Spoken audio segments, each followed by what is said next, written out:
I know of nothing else like it in the human experience that can unify a group of people faster than that first breath and then starting to sing. It's unbelievable how everybody locks in that moment. And to me, that speaks to the best of what we can be as a society, as a group of humans. I find it so beautiful and magical. There's something about the magic of a group of singers singing together where it creates a complexity of human intention that is unparalleled, I think. Hi there, and welcome to This Is Why We Sing, a podcast with me, James Sills, all about the transformative power of singing. I'm a musician, a singing leader, and an author, and I'm convinced that singing can help us to lead happier, healthier, and more fulfilling lives.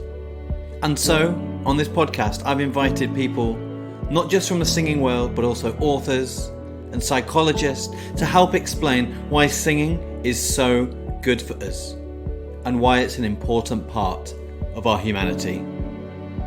Now, today's guest knows all about this. He is Grammy Award-winning composer Eric Whitacre. Now, Eric's music is beloved by singers from around the world, and it's a real balm for the soul.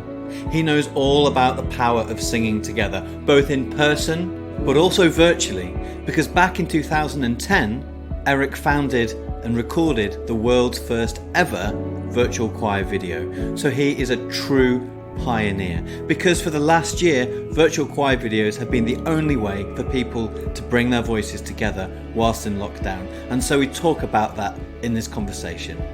We also go outside the realms of choral music and discuss Eric's love for the musical Hamilton and for songwriters such as Joni Mitchell and Stevie Wonder.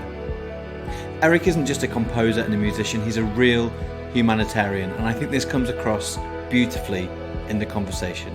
This was recorded in early 2021 with myself in North Wales and Eric at home in LA.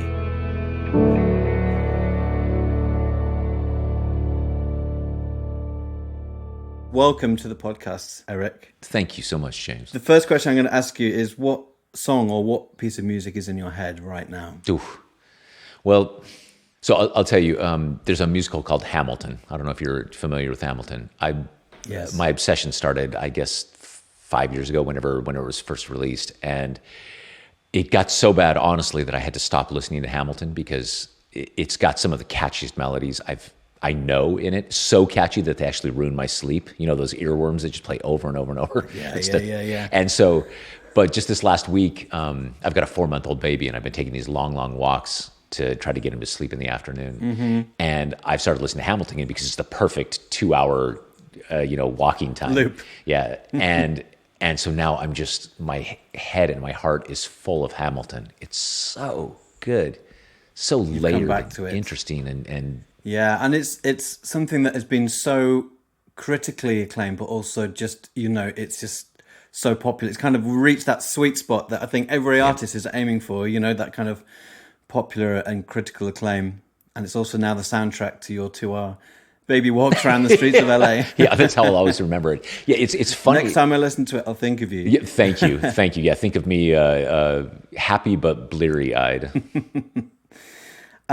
So I'm really interested in people's singing journeys. And for many people, there's often a pivotal moment where they stop singing. And I'm sure you come across this all the time, often in childhood or later teen years, where a comment here or whatever turns people off singing for life. And so part of my mission is to try and undo some of that work. But I know for you, Eric, the reverse was true.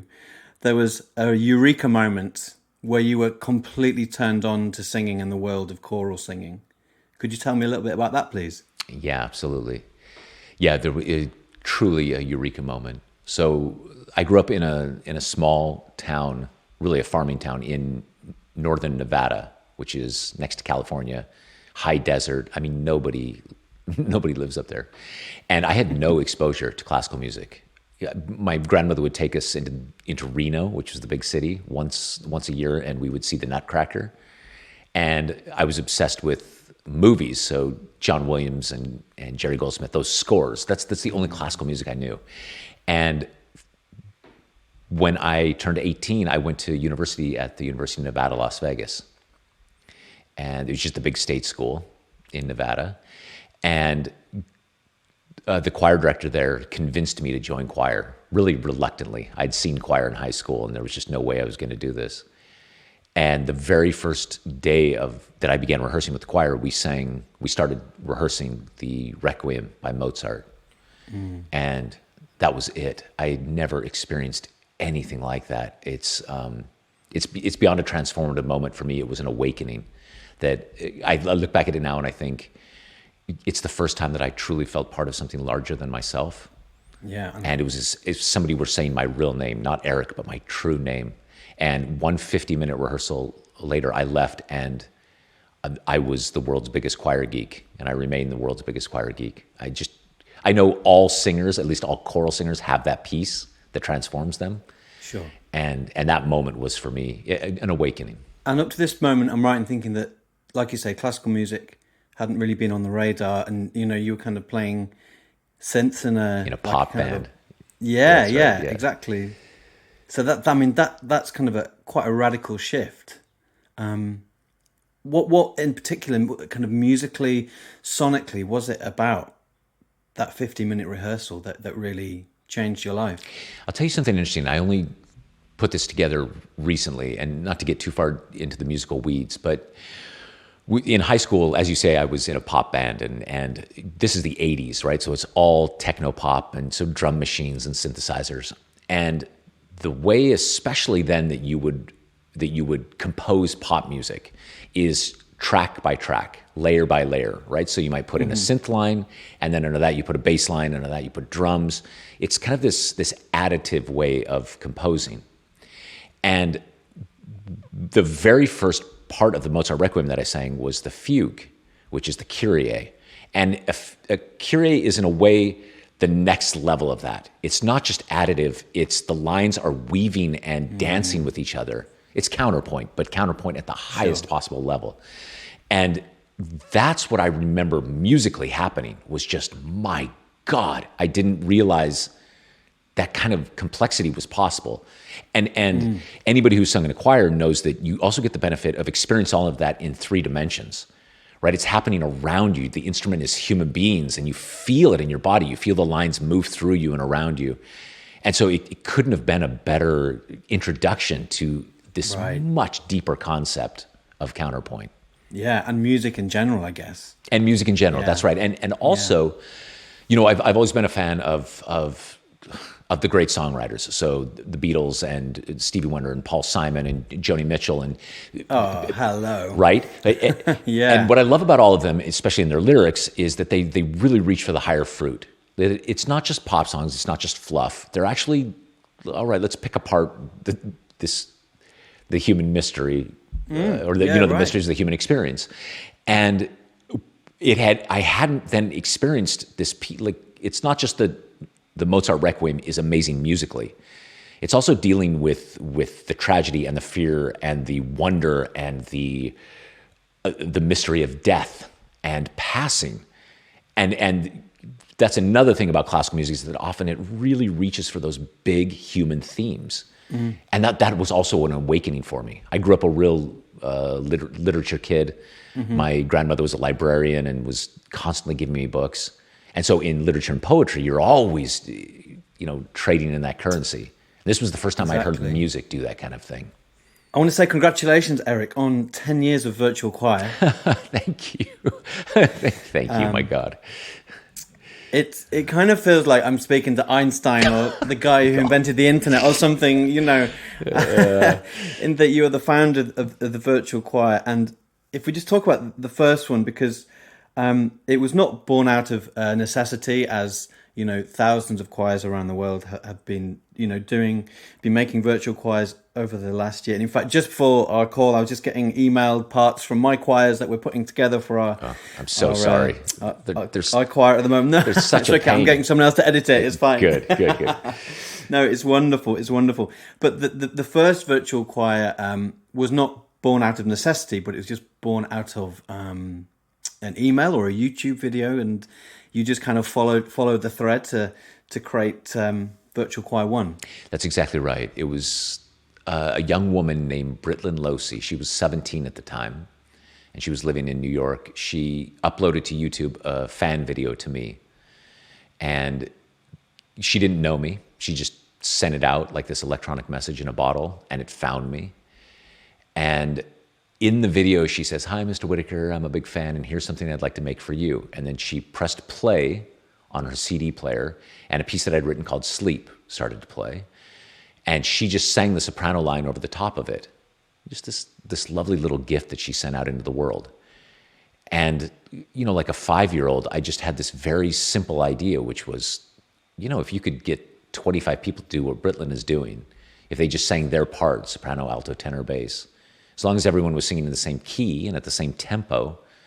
My big idea, honest to God, was just if they upload all those videos to YouTube and I open them all in different browsers and then just hit play as close together as I possibly can, yeah, then this choir would unfold. It was that simple. And it never even occurred to me that anybody else would want to see this. Do you know what I mean? Like, it was just, I think this would work. It was that simple. And it wasn't until the first one was made and we uploaded it to YouTube and it went viral that I was looking at it and thinking, oh, there's actually something much, much more poetic about this genre, if you will, than just you know, the nuts and bolts of putting together videos. It's not just the cleverness of the format.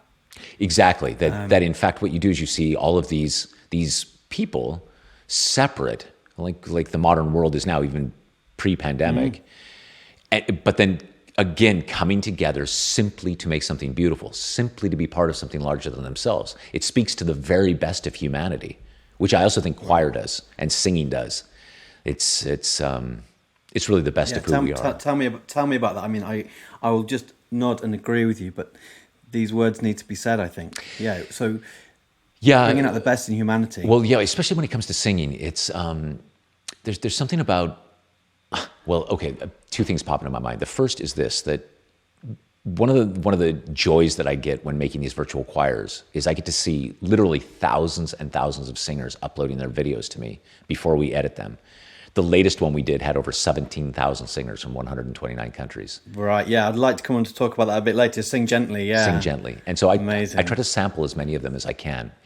But one of the things that I get to see, that no one gets to see in the finished product, is I get to see everybody sitting in front of their microphone and getting ready to start singing. And you see people, they're adjusting their hair. Sometimes people are putting on makeup. They're, you make sure the clothes are okay. And what everybody does is they're quietly wearing the mask that we move through the world every day with. Just this kind of way of holding oneself and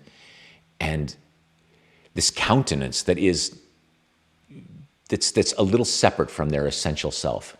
And then what happens is my little conductor track starts, and you can see in their eyes, okay, here they go, and they take that first breath, and you see all of that drop away. In that breath, it just goes away, and immediately you see just the person's essential self.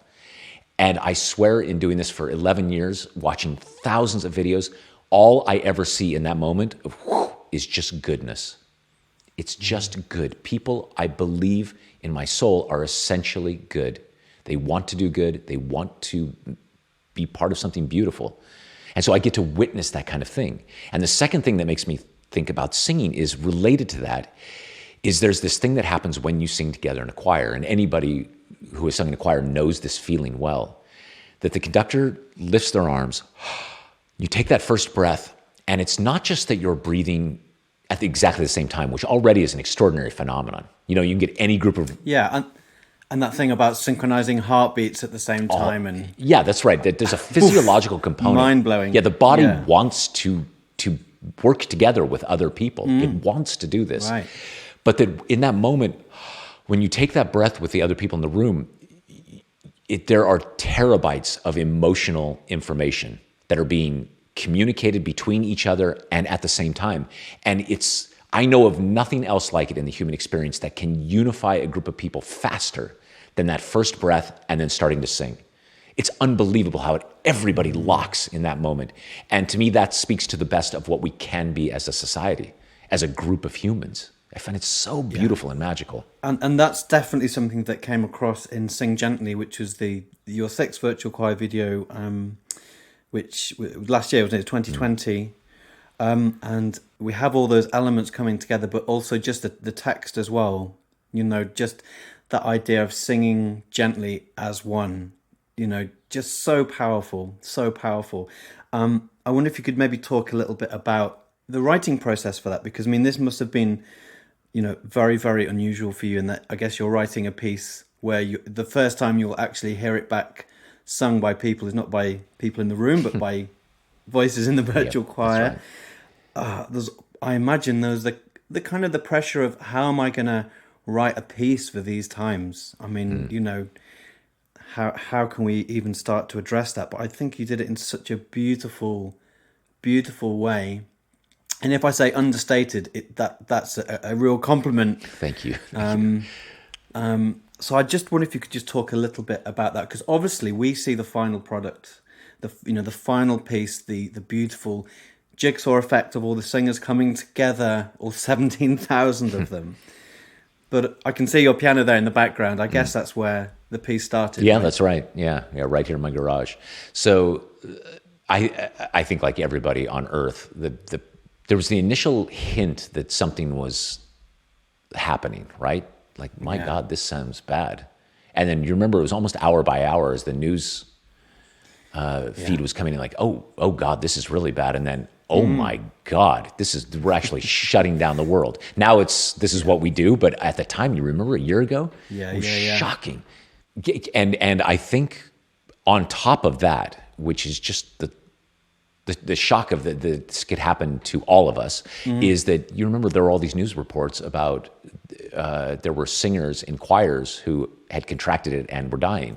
Yes, yes, that's right. Right, so suddenly there's a particularly big one in the States, wasn't there? That's right, I think up in Seattle, and that now singers were branded as super spreaders. Super spreaders, right? Yeah. And I can't think of a more benign, benevolent art form, especially than community singing, right? Where there's not even money involved. It's just people that just want to. It couldn't be more good. And now this, and so added to my shock of the moment was I was really worried, and frankly still am worried, in that the kind of isolation that we're talking about, the literal isolation and then the poetic isolation that's happening, is exactly the kind of thing that can truly divide people. It starts to make people suspicious, starts to make people fearful, and you can feel the fabric of a society start to really tear at the seams in obvious and less obvious ways. And what was born from that then is, we all talked, and when I say we, I mean myself and Claire Long and Meg Davies, who are the executive producers of the virtual choir project and the beating heart of it, and the brains, I should say. It just wouldn't happen if it weren't for the two of them. And the first thing we said was, if there was ever a time to make a virtual choir, it was now. So, it's the kind of thing we could have never imagined 10 years ago, that, this is the only way we can make music together now. Yeah. At least you've done the groundwork. Yeah.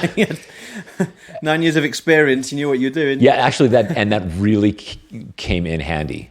But like you said, this was the very first piece that I'd written specifically for a virtual choir. Before, I'd always used a piece that I'd written previously, and then we adopted it for the virtual choir. And so, knowing that I was going to make it, I love that you used the word understated. Because part of that was an artistic choice, which is not to be maudlin, not to be overwrought, is just to try to find the right message that people needed. Less than, here's a thing I need to express, but more, here's what people need to hear. Exactly, because it'd be easy to go to a kind of either extreme, like something like you say that's particularly, kind of maudlin or tugging on the heartstrings, or something that's at the other end just incredibly kind of angry, or Yeah, that's right. Right, and so you're writing a piece that people needed to hear, yeah. Yeah, and then that message, those are the first words that I wrote down, were sing gently, and this idea that the singing is just a metaphor for the way we need to be with each other now, that it's compassion and it's empathy that will be the glue that heals all these broken shards. And I believe that now today more than ever. But it all happened at lightning speed. I'm a very, very slow composer. I'm meticulous and I procrastinate, and it's, again, not to be maudlin, but it's a torturous affair for me. And we knew that because of the process of making one of these things, I had to write really quickly. So I wrote the piece probably in a week, which for me is not a comfortable amount of time to write in. But I thought, okay, here's what needs to be said. Let's make this. And then the team went into the production and preparing to launch the thing. And then we were just amazed by the response. And one of the things we've always strived for with the virtual choir is for them to be inclusive. We've never turned down a single singer in 11 years. And we've had singers as young as 3 and as old as 103. Yeah. And this time around, we had over 24 blind singers. So they downloaded Braille sheet music, which was... I was reading about this and I was just thinking, this is just amazing. This is just beautiful. fantastic. It's everything that's good about choir, right? We had deaf signers, and there's even a really robust community of cystic fibrosis sufferers. And people with cystic fibrosis literally can't ever be in a room together with another cystic fibrosis sufferer. They might exchange bacteria. It can be fatal. So the only way they can actually sing together is virtually. These are all things I couldn't have possibly imagined 10 years ago. No. And every one of those stories it just makes my heart glow. And the music itself, is such a real balm for the soul, as a lot of your music is, Eric. And I don't know, there are so many moments in that where we have those real kind of goosebump chords, or I don't know if they're called Eric Whitacre chords or whatever. Like Leonard Cohen about heard there was a secret chord. Like, what's your secret chord? But it'd be interesting just to hear a little bit about that, because that is so integral, I think, to your music, but also to the intention of that piece. Listening to it, those moments of that kind of beautiful tension and release and the swell. Is that something that you approach in a kind of an analytical way, or in a kind of an emotional way, or is that just something that just comes with the writing process? Well, first, thank you for saying all of that. How do you even describe it? So I think at my core, I'm just a profoundly emotional person. I really wear my heart on my sleeve. I'm Californian, so that doesn't help either. It's just, No, it helps. It helps. Well, I view the world through the lens of just pure emotion. And what I've worked over the years to do in terms of creating music is to focus as much as possible on the structure itself. And I've even developed this little technique that I call emotional architecture. The basic idea is that before I write a note of music, I sketch out on paper the shape, the emotional journey that I want the audience and the performers to go on. Fascinating. So I think what's happened to me over the years is the compositional process, and probably my life, has become about trying to shape my emotional world into a way that I can effectively communicate with other people. And Sing Gently was very much that. I was feeling so much, but then I love that you said understated, that for me, my artistic goal always is, what are the fewest number of notes required to say the most? And what I need to say. And to say it exactly. the deepest. Yeah, all of my favorite artists are the ones who could with just a single gesture, say as much as you could in volumes of writing. So yeah, I guess that's how that piece got made. Yeah, amazing. It kind of made me think of that wonderful Brecht quote, in the dark times will there be singing? Yes, they'll be singing about the dark times. That's amazing.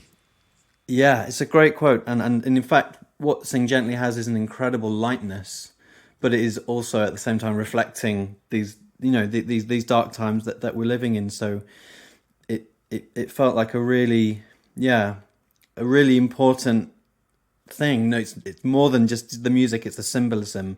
It's the coming together of everybody, and then just resolving at the end on that unison note on the word one. Which brilliant. You must have been pleased when you came up with that. Well, thank you for noticing it. I love that, James, that you see it. Yeah. So the metaphors are pretty clearly built into the music. So it starts in unison also, right? So the altos and sopranos start on that single G, Sure, yeah. and then they immediately split away. So the idea is, here is who we are, and then we split away, and then they spend the entire piece trying to come back together, and then finally are reunified. That's right. And I Great, and that was all part of your kind of emotional architecture of the piece. Yeah, very, very much so. And so that's the kind of thing that I discovered over the years, that so in the unemotional way, that in terms of constructing a piece of music, it's very, very much like building a house. And I think what I used to do is, I want to build a house. All right, I'll start with the doorway. Great, now we'll walk through the doorway. I guess we're going to need a foyer. Great, we've got a foyer. Better put a chair over there. Terrific. How about a kitchen off to the left? Great.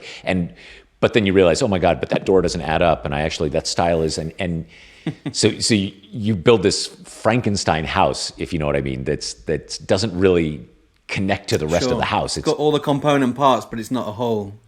Precisely. Yeah. There's not a, and the composers that I admire most, even though their musical style is different than mine, is, say, for instance, Bach, where Bach takes a single, simple idea, and that's the governing principle of the entire piece.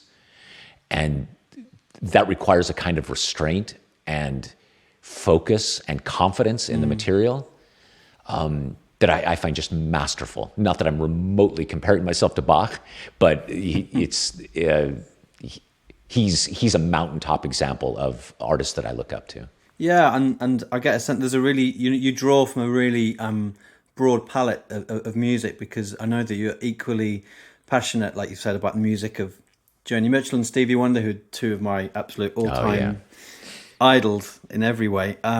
But also, artists like, you've worked with Laura Mvula, your singers have covered, Trent Reznor, and I think that's just so refreshing to see, because,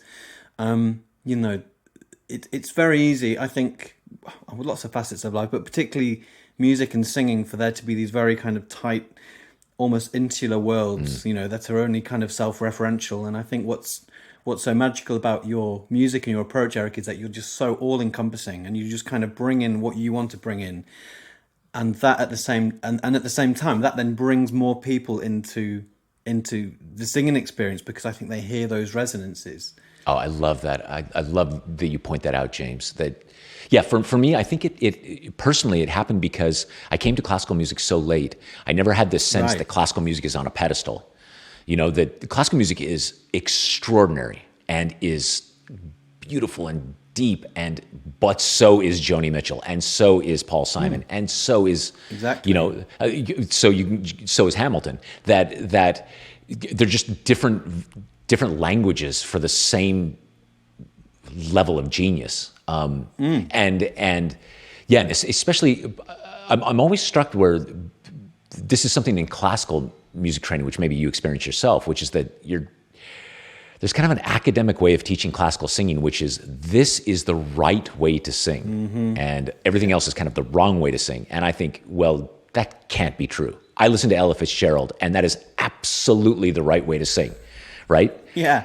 Period. That's the way. But then Joni Mitchell, that's also the right way to sing. Mick Jagger, that's the right way to sing. That's the right way to sing. Yeah, right. Or Tom Waits. Or Tom Waits. Right way to that's sing. Exactly right. Because ultimately what you're trying to do is simply communicate on a deep level. And every one of those singers does that. What I love specifically about singing with choir then is you bring in your own fingerprint. Each person's voice is such a unique fingerprint. It is who they are, and it's a measure of not only their unique makeup as a person, but also the life they've lived. When I listen to Ella Fitzgerald, you can hear it.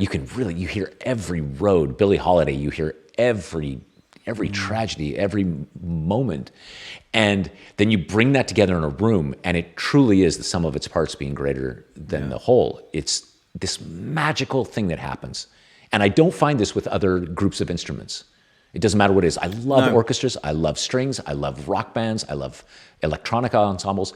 But there's something about the magic of a group of singers singing together where it creates a complexity of human intention that is unparalleled, I think. Yeah, I absolutely agree. Because a bit like you, my singing kind of eureka moment wasn't until my early to mid-20s. So I spent university playing trombone in orchestras and big bands and soul bands, which is great, really great fun. But it just did not have that kind of level of kind of just human impact and musical impact and all these layers that you get when you're singing, and it's sometimes it feels artificial to try and step back and analyze it because it's just it's a kind of a gut feeling, isn't it? And but I'm so glad that I did find it. How beautiful that you had that experience. Do you still play, by the way? Do you still play trombone? Do you know, I haven't played it for a while, Eric. I one day, I think it's just, I definitely will do. But I think I just got to the point with the trombone where, I'd kind of studied it through university, and it kind of became head over heart. I became too analytical with it. Yeah. And it was actually when I was 23 and I was in West Africa and Ghana playing in street bands, and it was incredible. And I actually had a kind of a eureka moment. Not about singing, but just about the role of music and its importance, and that it is actually about contributing to your community, being part of a bigger whole, and using your instrument or your voice to express yourself. And I find that really, really liberating. Like in that moment, I remember I had one voice in my head saying, "Oh, you're using really dreadful technique here, James. You're really pressing on, and your embouche is terrible." And then I'm like, "Look around you. You're in this huge crowd in West Africa. People are going crazy. This is just incredible."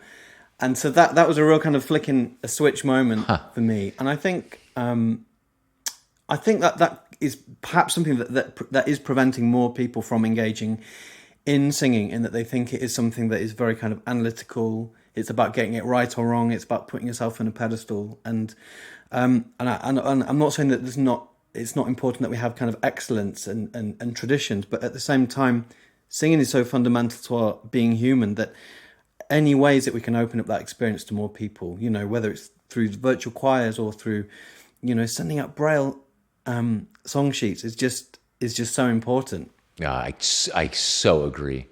Yeah, it's fascinating because I'll hear people all the time say to me, "I can't sing. I'm tone deaf. No, I got a terrible voice." And when you start to peel it apart and you ask, "Why do you feel this way?" It's almost always a single time that they were told that they have a terrible voice. Exactly. And usually, tragically, it's when they were children, right? And either a teacher or a parent or somebody just says, "Oh, don't sing." And I think the reason for that is it's like we talked about it being your fingerprint. There is nothing more fundamental to who you are than your voice. Right. And so if somebody says you've got a bad voice, it's almost like they're saying you're a bad person. Yeah, it's a character. It's worse than a character. It's deeper than that. And I think that is so damaging to a person that you only really need to hear that once. Even adults who hear it from their kids, "Mommy, please don't sing." It's like, okay, that's you develop this self-view that you can't sing. Yeah. And I have yet to meet, in all my travels anywhere, I've yet to meet somebody who's actually tone deaf. Apparently it's like a 1 in a million phenomenon, somebody who is clinically tone deaf. Amusia, isn't it? Amusia is the condition. Yeah, amusia. Yeah, it's so rare. And very, generally what happens is people just don't have any experience with it. They just need a little bit of experience. And what I'm always telling people as an evangelist is, this is why you sing in a choir, is because you never have to sing alone. That's the point. You never have to be a soloist. And I'm not a good singer.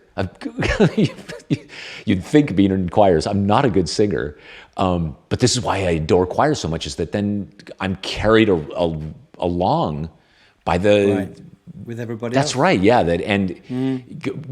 It's okay within the context of a choir to not be a perfect singer. In fact, that's the beauty of being a choir. Yeah, exactly. And actually, my experience, people who've come into choral settings as kind of really experienced and confident solo singers actually then find it much harder to blend into the group setting. It's really interesting, and often people might say to me, "Oh, I feel I'm quite an introvert, or I'm quite shy. Like, I'm not sure if being in a choir is the best way." And actually, it's often those people who really start to shine through and get all that support that they need. That's been my experience as well. It's amazing. And these are things that we know because we've been involved in singing a long time. But it was really fantastic to see that in 2019, there was a study, an academic study into those people who've been participating in virtual choirs and have, found that it has a similar level of the kind of health and well-being benefits, mental health benefits, as in-person singing. And this was less than a year before the pandemic hit. Yeah. Could you maybe tell us a little bit about that? Because I find that really, really exciting. Because obviously it's one thing to know it for ourselves and to be evangelical about it, which we are both. But it's another thing for it to be, you know, kind of there in kind of black and white scientific, you know, evidence. Yeah, it's extraordinary, actually. So we worked for years with Dr. Daisy Fancourt. She's a brilliant researcher, and initially she took my professional choir, the Eric Whitacre Singers, based in London, and you know, she wired us all up and took saliva samples during rehearsals, during performances. We even took saliva samples from an audience during a concert, and did a deep study which basically confirmed what we all know, which is singing and listening to singing is good for you. There's these very obvious physiological effects that are profound, actually, but we kind of intuitively know that. You know, you go to a rehearsal singing with choir, you come home, you just feel better. Yeah. What we were not remotely prepared for is that finding that you're talking about, which is that the benefits of singing in a virtual choir are almost exactly the same. The physiological benefits of singing in a virtual choir, and so much of that has to do with a sense of belonging, of being part of a community. That is such a powerful and important component in your physical health. And that's what I realize now after 11 years of doing these virtual choirs. The music is really secondary. The singing is secondary to a virtual choir. It's the finding your tribe and building community part that's the real magic of a virtual choir. Yeah, absolutely. And more important in these times where we know that loneliness is one of the kind of chronic kind of social problems of the 21st century. And so it's just fantastic to know that we've got that kind of solid, you know, backup to what we know intuitively as singers. And in your TED Talk in 2011, you said something that was really, really prophetic, which I'm just going to read back now, which is talking about people who, in the virtual choir, saying these souls on their desert islands sending electronic messages in bottles to each other. I mean, come on. Did I really say that? Souls on desert islands? Yeah. I'll tell you, you know, something funny about that TED Talk, just on a really personal level, that I didn't prepare. It wasn't that I was procrastinating. It's that I sort of had a basic idea what I would say, and then I just got up there and let the moment carry it. And so even you reading back to me, I think, wow, that... Did I say that? Yeah. And I think it's not about me as a speaker, but more just the fact that it came completely from a place of inspiration, that I just knew what I believed, and I stood up and said it out loud, and then it's funny to hear it back. God knows I didn't intend to be prophetic at the time. Well, yeah, like say 2000, 2020, 2021, you know, there've been so many souls sending those electronic messages to each other in virtual choirs. I mean, you know, across the world. I mean, that must have been an amazing thing for you to see that unfold. Obviously, you would, you know, the circumstances, none of us would have wished that, but, you know, I guess for a while you kind of couldn't move for virtual choir videos online. Yeah, choirs finding I'll tell you, to connect. I'll tell you what, the watching it has been incredibly,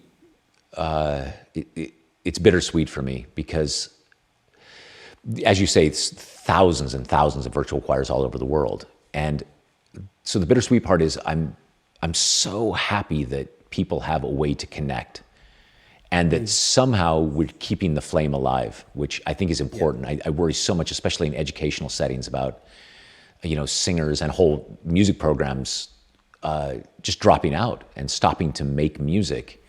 And so I do think that it's helping to keep that flame alive. What I really worry about is that especially administrators and maybe even some teachers, but especially administrators and politicians, are looking at it and thinking, oh, this is great, this sounds terrific. You know, when we get back post-pandemic, we don't need to have choir meet in person anymore. We'll just do it virtually now. We'll replace that in our curriculum.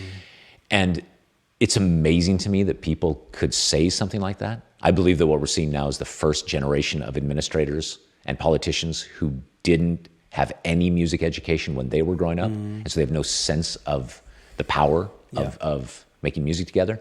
And it really worries me. It really worries me that anybody could see the virtual choir as a replacement for simply getting together in a room and singing, because there's nothing more more magical or pure than that experience.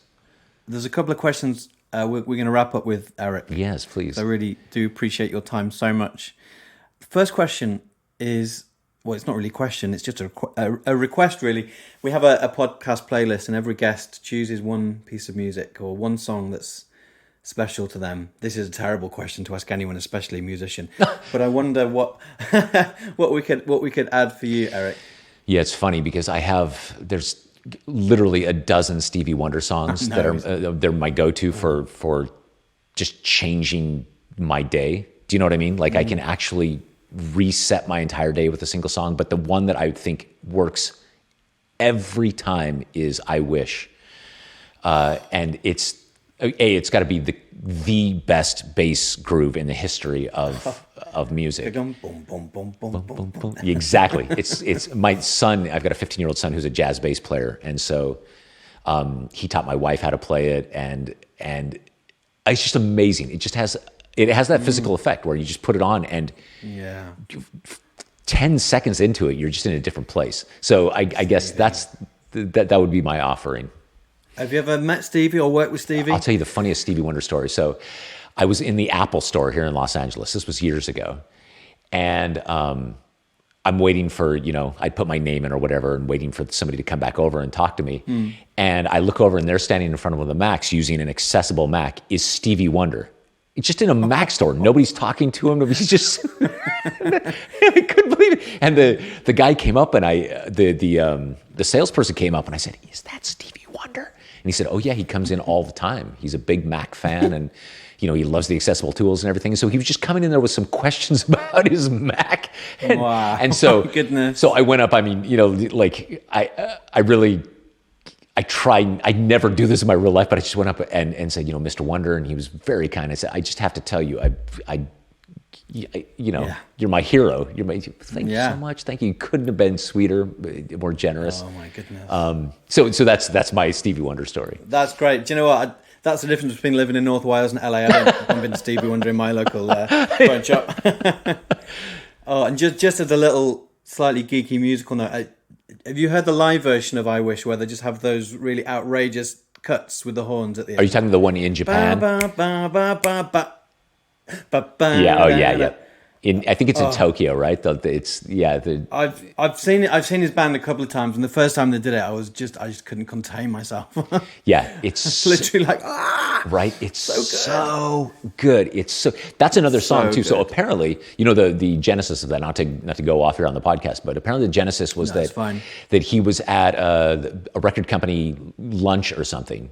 And he got to talking with somebody about the good old days, and then was inspired to go down and wrote a song either that afternoon or the next day. And then they recorded it really quickly. And the only reason I bring all of that up is because you listen to it now and it's like, it sounds like that band has been touring that song for 5 years. Yeah. Right? Those horns are tight. Yeah, everything is just so loose and integrated, and it's like you can't even imagine that this was something everybody was like, okay, now you do this, now you do that. Great, everybody got it? Okay, let's go home. It's a level of effortless, intuitive musicianship that is, I just think it's unparalleled. Yeah. Love Stevie. That might have encouraged me to get my trombone back out of my loft. Oh, yeah, there you go. Play those horn lines again. Nice.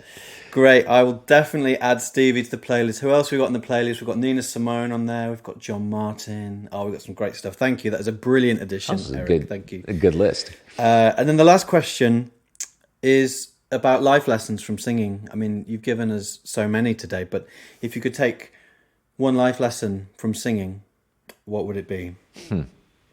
My God, there's so many. There's a book in this. I'll tell you the first one that pops into my mind, and it's so powerful, is that so I can remember being in my college choir, and we sang a number of pieces that were incredibly emotional for us, where you have to fight back tears as you're singing, and how important those pieces were and how bonded I felt with the other singers.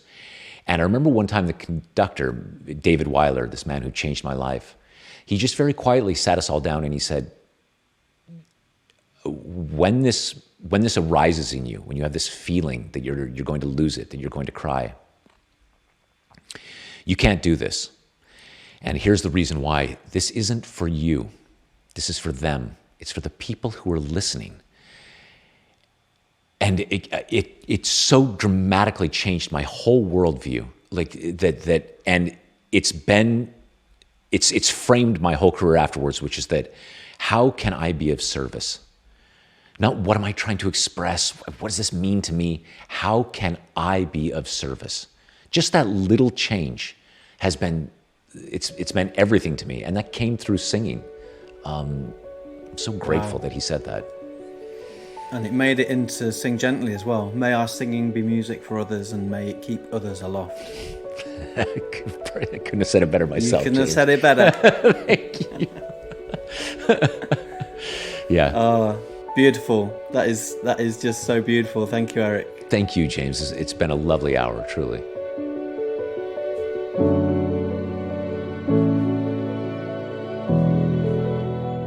Thank you so much to Eric. I felt so energized and so inspired after our conversation.